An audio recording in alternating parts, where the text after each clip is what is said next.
Salam Indonesia. Anda menyaksikan berita terkini bersama saya, Agus Jagatraya. Setelah sehari melaporkan tambahan korban jiwa, Bali pada Senin 7 Juni kembali melaporkan 0 korban jiwa.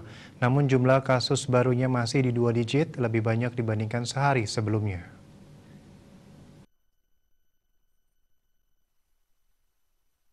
Selain ada penambahan kasus baru, pasien sembuh masih dilaporkan bertambah lebih banyak dari kasus baru.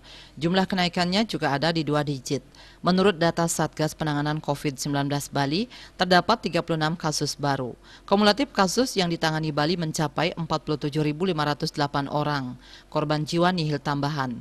Kumulatif korban jiwa COVID-19 tetap 1.509 orang atau 3,18%. Rinciannya 1.503 WNI dan 6 WNA.